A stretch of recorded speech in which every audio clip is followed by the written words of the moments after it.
L'intrigue débute en 1989 avec un morveux exalté prénommé Tio qui s'imagine en vedette du foot dans son lopin de terre. Ce n'est pas simplement un gosse, c'est un avorton qui s'incarne en spectre de Diego Maradona avec une mégalomanie consternante. Ce petit demeuré a déjà largué ses obligations scolaires, échangeant sa cervelle contre d'indigents instants sur une Game Boy. En contraste, son aîné Oscar est le sacrifié attitré de la famille, submergeant son esprit dans les recherches scientifiques absconses de leur génitrice.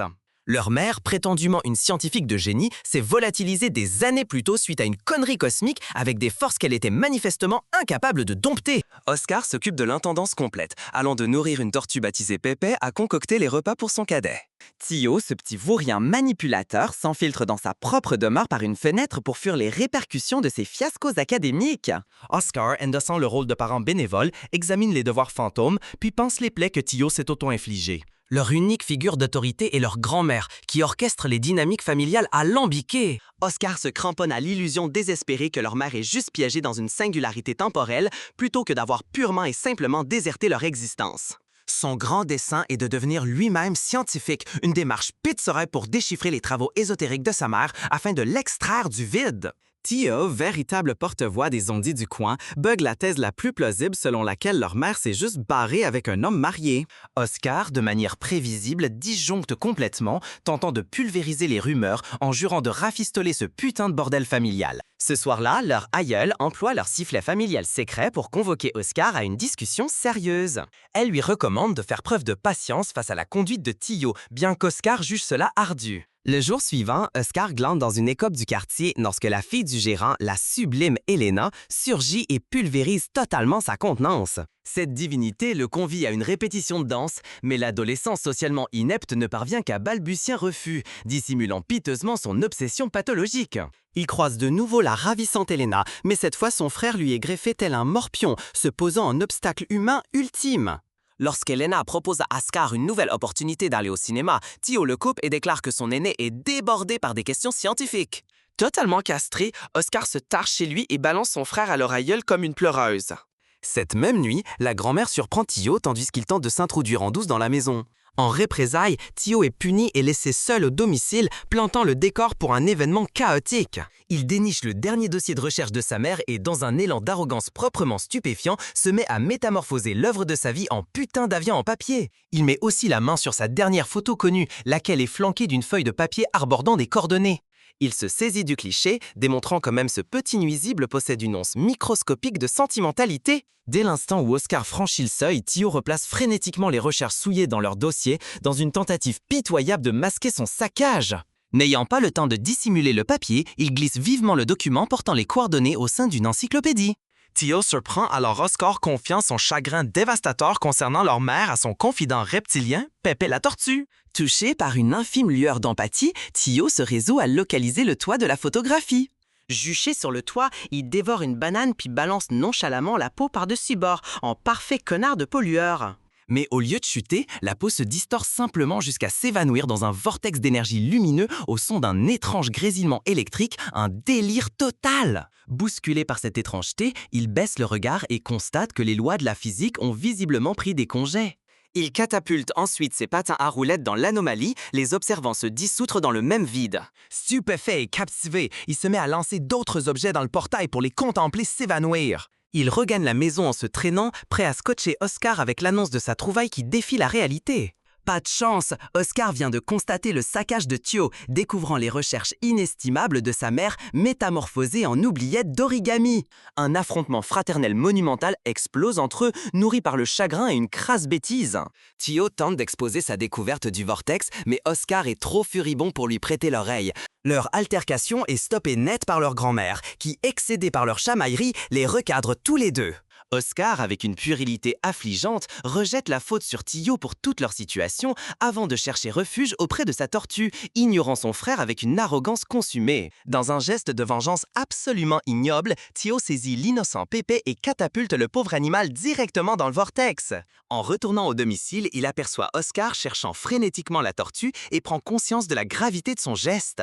Plus tard dans la nuit, Tio se glisse à nouveau par sa fenêtre et rejoint le site de l'anomalie. Il prend son courage à deux mains et plonge dans le vortex, s'engageant dans une quête insensée pour secourir la tortue. Le vortex le vaut mais sans ménagement 33 ans dans le futur. Il déniche Pépé dans un fourré, sain et sauf après son périple à travers le portail. Serrant la torture, Tio s'enfiltre à nouveau dans la maison, en conscient du fait qu'il n'est plus dans sa propre temporalité. Il dépose précautionneusement Pep dans son terrarium, puis s'écroule sur son lit, ignorant toute sa connerie temporelle. Le jour suivant, un Oscar adulte et barbu croise Tio sans reconnaître le moins du monde le spectre de son passé. Cette version mature d'Oscar est une enseignante physique qui part faire les commissions pour son aïeul. Dans la boutique, il tombe sur Elena, de passage pour les vacances, et redevient instantanément le même crétin incapable de formuler une phrase cohérente. On découvre que la brillante Elena est une mathématicienne fraîchement divorcée, tandis que l'existence d'Oscar n'a été qu'une procession de merde ininterrompue. Il a dû affronter la perte de sa mère et de son frère, et à présent sa grand-mère est atteinte de démence. Pendant ce temps, Tio s'éveille dans sa chambre d'enfant qu'Oscar a préservée tel un sinistre mausolée. Il empoigne Pépé dans l'intention de présenter la torture escapée à Oscar, mais tombe nez à nez avec sa grand-mère considérablement vieillie. Quand Oscar rentre, son aïeul lui désigne la tortue que Tio a rapportée, guidant son regard vers l'apparition impossible de son frère évanoui depuis des lustres. La surcharge psychique est si énorme qu'Oscar subit un bordel monstre dans le crâne et s'évanouit. Tio, totalement déboussolé, questionne sa grand-mère à la vieillesse déroutante au sujet de l'inconnu barbu affalé sur le sol. Il contemple un téléviseur moderne, perplexe devant l'absence de boutons physiques. Oscar finit par reprendre conscience et lui lâche la bombe. Nous sommes en 2022. Il lui révèle qu'il est en réalité son propre frère et la vérité sur leur merdier temporel percute enfin le crâne obtus du gamin. Oscar l'interroge sur le vortex et Tio lui décoche un « Je te l'avais bien dit » amplement mérité avec un air triomphant. Il brandit la photographie en guise de preuve, un cliché montrant leur mère se tenant près de l'anomalie. Il retourne sur le toit, mais lorsque Tio projette une pierre vers le portail, celle-ci ricoche simplement.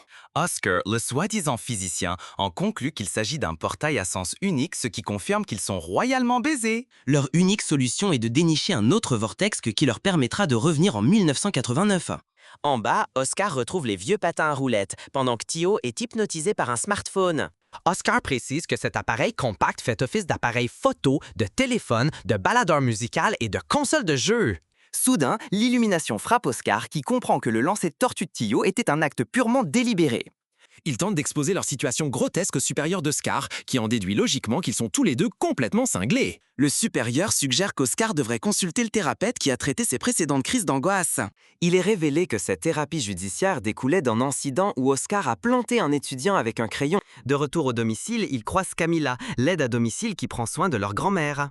Tio se présente sous le nom de Diego Armando, s'agrippant toujours à sa lubie surannée pour Maradona. Camila lâche nonchalamment que Maradona est décédé récemment, une putain de nouvelle planétaire qui dynamite la réalité fragile de Tio. Plus tard, Oscar est omnibulé par la méthodologie inversée que leur mère a dû employer pour localiser ses vortex. Tio se rappelle subitement avoir dissimulé le papier avec les coordonnées et demande à Oscar si quelqu'un l'a jamais retrouvé. Il se souvient avoir glissé le document dans une encyclopédie et se met en quête de l'ouvrage. Oscar explique à Tio que les encyclopédies papier ont été supplantées par des ressources en ligne telles que Wikipédia. À cet instant précis, leur grand-mère déboule et annonce qu'elle a refilé toute cette putain de collection à l'épicier du quartier. Avant de dormir, Tio s'enquiert des raisons pour lesquelles Oscar a conservé toutes ses antiquités d'enfance, saisissant enfin l'ampleur du chagrin de son frère. Le lendemain matin, Oscar ordonne à Tio de rester à la maison pendant qu'il fait une commission, une directive dont Tio n'a absolument rien à carrer. Tio teste la réalité virtuelle dans un magasin et parvient à bousiller pour 1200 € de marchandises, une connerie qui se paie cher. Oscar est convoqué pour régler les dégâts et son putain de jauge de fureur crève les plafonds jusqu'au soleil. Il débarque à l'épicerie où le gérant les informe que les encyclopédies sont entreposées dans son box de stockage personnel. Le boutiquier remarque que Tio a une ressemblance troublante avec le fameux enfant disparu des décennies auparavant. Oscar improvise un bobard bancal, affirmant que Tio est le fils de son cousin qui n'est pas de la région. La divine Elena apparaît et Tio, avec une assurance totalement injustifiée, l'embobine sur le champ. La troupe se dirige vers la maison, où ils font la connaissance des enfants d'Elena, Alba et le Benjamin Pablo. Tandis qu'Oscar fouille pour l'encyclopédie, Tio papote avec les enfants, créant un lien avec Pablo au sujet de sa Nintendo Switch. Alba, déconcerté par ces interrogations désuètes, lui demande sans embâche de quel air primitif il a bien pu s'extraire. Alba, déconcerté par ces interrogations désuètes, lui demande sans embâche de quel air primitif il a bien pu s'extraire. Puis, dans un instant de placement de produit absolument décomplexé, Alba se met à instruire Tio sur les subtilités de la sécurité en ligne. Elle pérore qu'un néophyte en technologie comme lui est une proie idéale pour se faire siphonner ses données sur un Wi-Fi public. Voilà précisément pourquoi NordVPN, le putain de messie marketing de ce récit, est dépeint comme un instrument indispensable. Grâce à NordVPN, même un exilé temporel comme Tio peut surfer sur le net sans redouter les cyberprédateurs. Alba spécifie que tout le processus se résume à un simple téléchargement via un lien de créateur attitré. Elle fait même la promotion d'une offre spéciale pour un abonnement de 2 ans incluant 4 mois supplémentaires. En outre, une garantie satisfait ou remboursée de 30 jours est proposée à tout client mécontent, éliminant ainsi le moindre risque imaginable. Après cette parenthèse publicitaire grotesque, la toujours charmante Elena les convie à rester pour le dîner. Dès retour à son domicile, Oscar réalise une avancée majeure avec son nouvel algorithme destiné à localiser les vortex. Tio, pendant ce temps, se fait complètement laver le cerveau par les prodiges modernes des réseaux sociaux, de Twitch et d'une chaîne YouTube nommée Mr. Recap. Ils se rendent sur un pont pour tester un site potentiel de vortex, mais constatent qu'il est inactif. Tio confronte alors Oscar à des questions embarrassantes sur les raisons pour lesquelles il est un putain de loser sans amis ni compagne. Cédant à une pulsion de se mêler de ce qui ne le regarde pas, Tio pirate le téléphone d'Oscar pour convier la merveilleuse Elena et ses enfants à prendre le thé. Durant la visite, leur grand-mère manque de faire foirer toute la supercherie en identifiant Tio comme son authentique petit-fils. Alba persiste à se gosser de Tio, notamment de ses déclarations abracadabrantes sur ses conneries de voyage temporel. Plus tard, Elena rejoint Oscar dans sa chambre et relève plusieurs erreurs dans ses calculs. Ils entament une collaboration et la tension romantique sous-jacente entre eux se ranime de façon tangible. En faisant les emplettes, Elena surprend Tio répétant mot pour mot un célèbre commentaire de football, une réplique qu'elle se souvient l'avoir entendue prononcer dans son enfance. Elle l'interpelle par son vrai nom, Tio, et il répond par réflexe, pulvérisant sa couverture de façon catastrophique. Reconnaissant son identité véritable, elle l'étreint, admettant enfin son récit complètement dingue comme une réalité. Tio et Oscar lui font alors la démonstration des propriétés du vortex, prouvant qu'il ne permet qu'un trajet à sens unique. Tandis qu'Oscar et Elena collaborent, ils confessent faire traîner les recherches, appréhendant le départ inéluctable de Tio. Tio entend cette confession et, tourmenté par la culpabilité, décide de prendre les choses en main. Il recopie à la hâte les premières coordonnées disponibles et persuade Alba et Pablo de le conduire sur les lieux. Il vainc son aquaphobie pour plonger dans un autre vortex tout en braillant qu'il ne sait pas nager, contraignant les 2 autres enfants à le suivre. Cependant, ils n'atterrissent pas en 1989. À la place, ils surgissent en l'an 1949. En 2022, Oscar et Elena découvrent la fugue des enfants et plongent héroïquement à leur suite dans le vortex. Bloqués en 1949 sans un sou, les enfants élaborent une escroquerie ingénieuse en utilisant les écouteurs Bluetooth d'Alba. Un individu énigmatique les intercepte, les conduisant à un camp de guérilla clandestin au cœur de la forêt. L'homme se révèle être un allié et au campement, Tio rencontre la version juvénile de sa propre grand-mère, la sublime Maria. Au même moment, en 1989, Oscar adulte et Elena se planquent dans un placard et observent le jeune Oscar pleurer la disparition de Tio. Cela se transforme en une confrontation personnelle atroce pour Oscar, le contraignant à revivre le bourbier de sa propre agonie passée. De retour en 1949, Tio prend un cliché de Maria seule, puis lui fait y inscrire l'année en guise de preuve. En 1989, Oscar voit cette même photographie sur le mur s'actualiser comme par enchantement, indiquant que les enfants sont dans la mauvaise époque. Il retourne en 2022, puis s'engouffre dans le vortex de 1949 pour une mission de sauvetage de la dernière chance. Après d'émouvantes retrouvailles, Tio annonce son désir de rester en 2022 avec ses nouveaux amis.